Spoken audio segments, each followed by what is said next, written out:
I'm seeing things I shouldn't see. I'm dreaming things I've never seen. You're beginning to think in images, concrete images.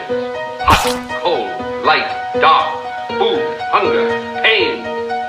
I think as I always did. Words are becoming meaningless to me, except for the most elementary. Hey guys, it's Inkeater, and I was going to talk about one record today that I think is a must-have during Halloween time, except for, I want to say my vision or my idea of this record was completely askewed. Like, I thought one thing, and it was completely the opposite. I can only blame my 10-year-old or 7-year-old self for loving this album. So I thought I'd give you a 2-for-1, which I wanted to ask the question, why is it some record albums are just so impeccably awesome, and they're great, and they just basically move you to no end, and then you have record albums that you swear up and down are going to be a great album, and are just complete utter shit, even though the movie was absolutely amazing.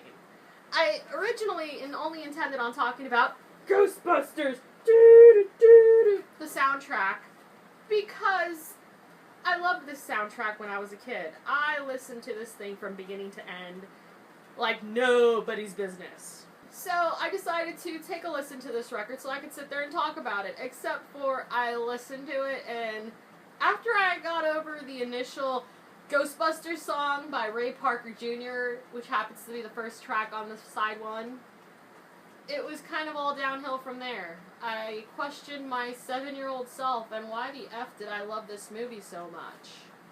I still don't know why I loved this movie so much, other than it was Ghostbusters and it involved ghosts. And I was totally up on that. The soundtrack is completely lacking.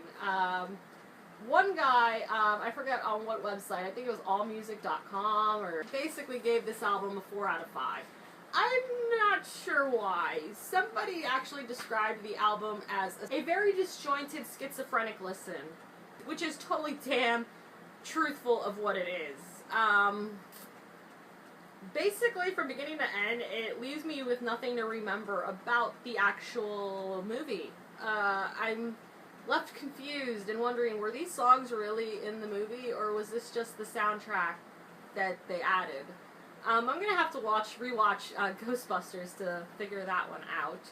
And if you happen to know, let me know down in the comments below.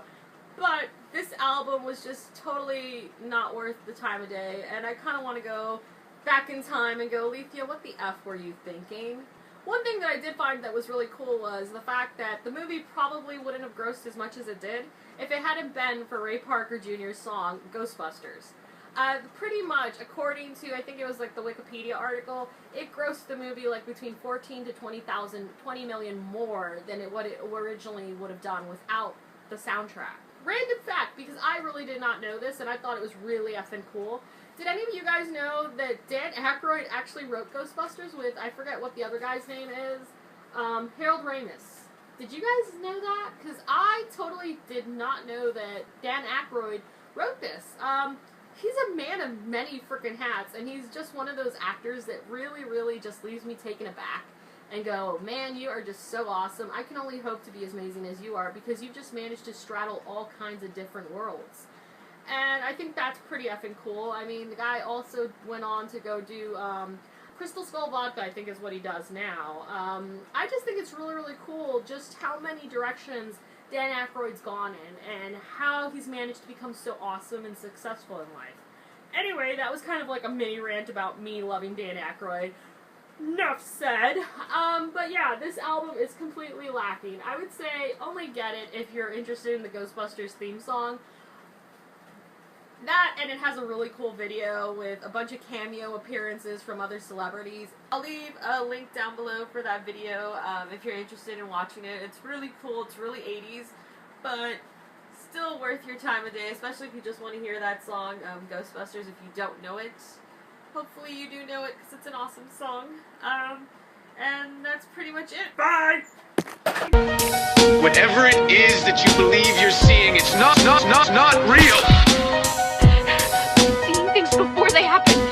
Things are not always what they seem in this place. So you can't take anything for granted.